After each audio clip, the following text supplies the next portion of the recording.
Well, Dave, we have Yakima County Sheriff Bob Udell in the house, along with Union Gap Police Chief Greg Cobb. Good morning, gentlemen. Thanks for coming in this morning. Good morning. Appreciate it. I don't know how they get those official uniforms where the sleeves are so long to encompass the entire long arm of the law, but they've got good tailors. I'll tell them that right now. Well, we kind of need the longer sleeves, considering as we get older, we get more substantial. I see. Well, I see how that makes sense. Explains how come my wardrobe doesn't fit anymore. Guys, we've been here before talking about some of this stuff, right? Yeah. And so we are hoping for relief. I guess one of the things that we want to know is there was a lot of projection about how we thought the new state laws, as it references law enforcement practices and all of that, would actually play out. There was obviously your job is to calculate what you think this is going to mean on the street and as it plays out. And there was a joint letters of concern about all of this. Has it played out as you feared? And what do we see as a likelihood of some kind of legislative relief? And I don't care who wants to jump in here first. Lance, that makes sense as a starting place to you? Yeah, you're absolutely right. 6 months ago we were here and we were telling you what our fears were, that if these laws became effective in July, these were the ramifications. It was going to make it very difficult for police to combat violent crime. It was going to make it difficult for police to help those that need help, like your mental health individuals that maybe need to be taken in on an involuntary basis for their own good. Yeah. You hit the nail on the head. It's our job to look at risk for our agencies and be risk managers and not put our officers and our deputies in vulnerable positions. And so we said if this happens, if these laws are enacted, we're not going to be able to respond to certain types of calls potentially, or these are going to be the negative effects. There's going to be people who commit crime. Officers are going to come across them, and because we're still at the reasonable suspicion level instead of probable cause, we're going to have to let people go. All of that happened. Oh, I was going to say, that happened? It all happened. Really? We've heard about it around the state. We wondered to what extent it plays out here. And, of course, the arrest that wasn't made doesn't make the news. Right. But you guys know. You know what your limitations were and how your hands were tied or not. Yeah, right? In some ways you look at that and you realize that if we're not making arrests because deputies and officers are nervous, and they are.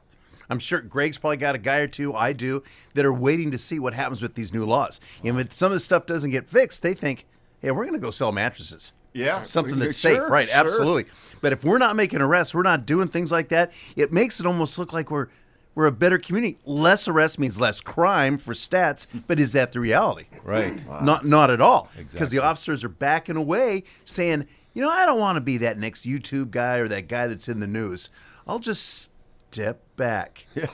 And part of that was, right from the beginning, sheriffs and police chiefs all over the state were saying, hey, especially House Bill 1310, very ambiguous, not clear, uses terms that are not defined.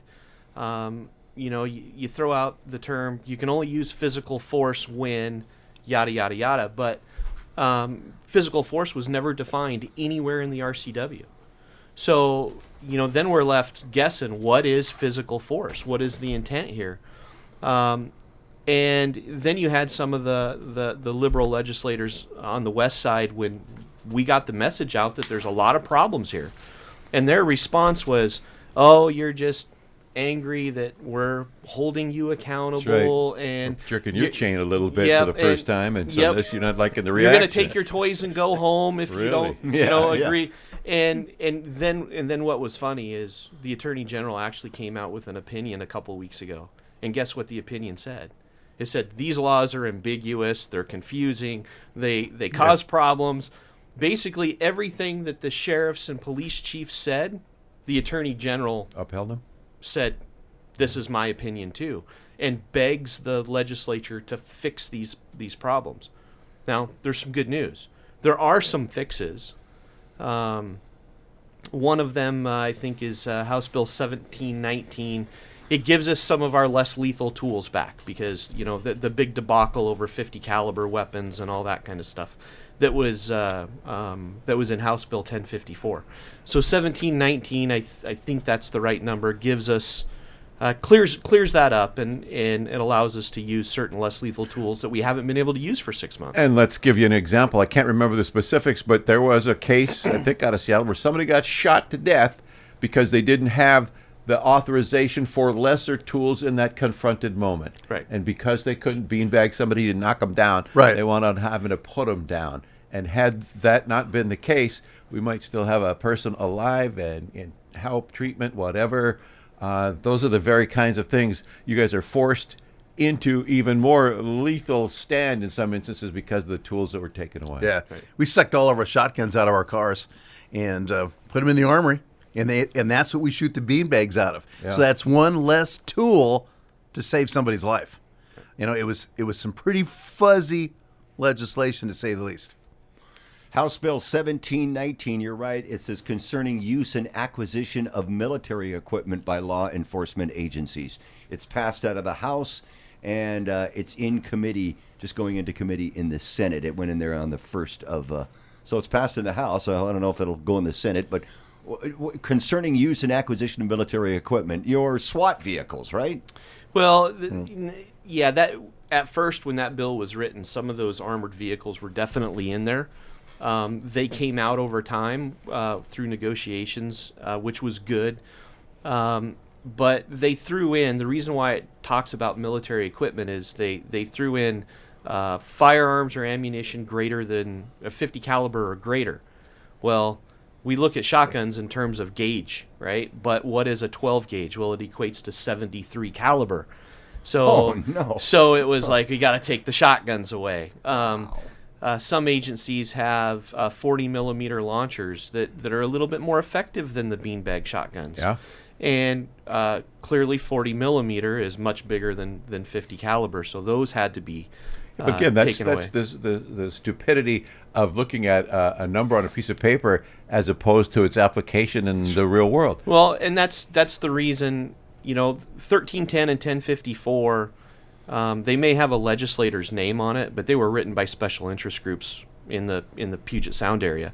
And when sheriffs and police chiefs said, hey, let us help you, we're not afraid of police accountability. If we need to improve what we're doing, we're all in favor of it. We'll work with you on doing it, but right? let's make sure that it's balanced and it's effective. And the special interest groups that the legislators were beholden to said, no thanks. We got this. We got this. And then 6 months And later, then you got that. They're spending Yeah. a tremendous amount of time in the legislature trying to fix what they did just 6 months ago, what was enacted 6 months ago. So do you both feel hopeful?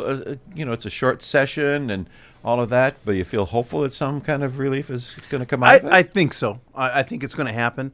All of your listeners should definitely call their reps and tell them they're in favor of any sort of police reform.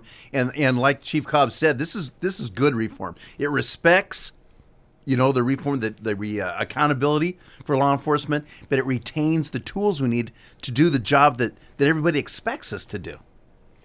So there's a number of bills in the House that are competing against each other. 1735 passed. That was the bill by Jesse Johnson. Now, he was the original legislature that signed on to 1310. That's a horrible bill. It's allegedly fixes some of 1310's issues. But all it really fixes is it still doesn't define what physical force is. It basically makes it the sole fix in there is so that we can take somebody and use force to take somebody into custody on an ITA, an individual under the Involuntary Treatment Act. So that doesn't really accomplish all the other stuff. Right, we still can't use force to reasonably detain somebody, to confirm or deny our suspicions that a crime occurred.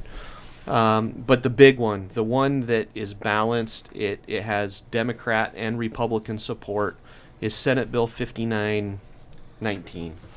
Okay, 5919. It is balanced. It's bipartisan. It really gives us what we need to have that balance of effective police reform without tying one arm behind our back. And we really need citizens to call their senators and their representatives, because if it passes the Senate, it'll go to the House, Right. and we really need the representatives to support 5919 as written. We're used to seeing you guys with handcuffs on your belt, not around your own wrist. You know what I'm saying? Yeah. So anything that puts them back where they belong would be a Right. good thing. One of the laws, the whole, probable cause as opposed to reasonable suspicion, is that going to just stand, do you think, or is that up for some? I think we're very hopeful that's going to get changed. Yeah. Because, when you think of reasonable suspicion, that for us, for Chief Cobb and I, that defines good police work. Probable cause is a standard that's much tougher to obtain and really limits what we're going to do in the field. I mean, that's like arrest time. But we just can't look across the room and say, oh, that guy needs arresting. It's the investigation part that's important, Right. and that's where reasonable suspicion comes in. And so to get that back is critical. And 5919 does have that, where 1735 doesn't. So, there's some problems there. KIT News Time is 7:27. Yakima will put this information up on our website so you can refer to these and get the information, and then maybe talk to our representatives and our senators, definitely. Was there ever any data presented that made a case for a misuse of reasonable suspicion? Or is it, like you said, a special interest group that was there's a group out there, or a mindset about lesser sentences for criminals, and I mean it's really upside down world. Was there ever any big case made for that? Not really. It's really anecdotal. I was on a fairly lengthy phone call one day to a person very close to Governor Inslee, and the message that I got from her was, all cops are bad. Every cop needs to be fixed, and everybody thinks that cops are bad. And it was distressing to hear, because I know that people bring us donuts every day. I know that everybody doesn't, think we're bad. It's right, but instead they built their conceptions on isolated incidents from around the country, not even in this state often. That's tough to watch happen. And it has an impact. It has an absolute impact on good law enforcement here in Yakima County. Even though this stuff happens 1,500 miles away in Minneapolis, or even a few hours away in Seattle, occasionally we make mistakes, right? We're human. You can't take human error out of life. And so they jump on these special interest groups, jump on these isolated incidents where the outcome was bad and mistakes were made. And they turn it into a narrative, just like the sheriff said, that police in America are broken, and we're the enemy. It has an impact. I've lost 2 officers this year who weren't fully eligible to retire, that are leaving the profession because of 1310, and especially 1202, which is the civil cause of action that deals with qualified immunity and whatnot, and we can have a much longer conversation on that. And the decertification bill, and they're just not willing to risk what they've built and the life that they've made for their families. No. And so they're leaving the profession. We're an 18-person department. 2 people leaving before retirement has a tremendous impact. Yeah. And because of the narrative that's out there that the sheriff talked about, the liberal narrative that, police are bad, we're having a hard time finding people to replace them. Sure. Oh, yeah. When I got hired 23 years ago, there was 400 applicants for my position. I just ran $8,000 worth of advertising to get people to to apply. I got 16. So, and with de-escalation and the focus on that, it takes more officers on the street to successfully de-escalate situations, not less. So the narrative that is being spun is we want police to de-escalate, we want them to use less lethal force, which none of us want to use lethal force. But then you create a narrative that cops are bad, no one wants to be a cop, and guess what? We don't have the officers capable, the number of officers capable to effectively de-escalate. Wow. So it's this vicious circle. all because of a narrative that is being spun, you know, a couple hours away from here. Yeah. You know, well, in and- the national picture, we just saw a graphic from Fox News that 21 different major cities in America set murder record rates. I mean, this whole, wherever you're at, the defund the police, the disrespect now for law, and the ambushes that are taking place, and just ridiculous things that the current climate puts you folks in.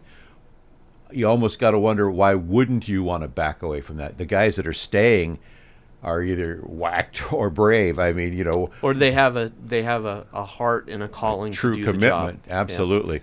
Thank goodness. And yes, thank goodness. So as we run out of time here, guys, I guess the message is hop on the phone, make sure our senators and reps are aware of the good legislation. And in the meantime, you guys will be holding the line as best you can since this thing first broke 6 months ago, and doing the best you can with the circumstance, but knowing that the communities are truly not as safe, despite what the stats show, simply because of what you're not able to do. Right. Homicides last year in Washington State up 50%. That's huge. Okay, record increase. So we're working on it.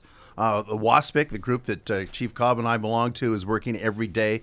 The FOP, which is an organization that represents police officers, is over there working with legislators on these bills every stinking day, and to make it right. But we need the support of people that we serve, calling to make sure the legislators understand it's got to get done. You know, just before you go, an example of what you can't do right now. For example, I mean, let's say there's a convenience store robbery, and you guys arrive, and people are pointing at a guy in a red coat across the street that they said walked into the store and pulled a gun and robbed the place. Can you guys go talk to that guy, or In that scenario, or yeah, if you see somebody running away from the store, can you chase that person? that's what differentiates reasonable suspicion from probable cause. If we have eyewitnesses saying that guy just did this, then we're going to act on that, and if we try to detain that person and the person flees, then we can still use force, right? Gotcha. It's we get a telephone report through 911 that says a person in a red shirt just did this, and we see a guy in a red shirt 2 blocks away running. You know, time and distance is proximate, you know, to the incident where it occurred. We would attempt to detain them, and if they refused and took off running, we couldn't use force under that circumstance. So. A good example. I think of all the times that I've asked for police attention to you, and they never come in. Okay.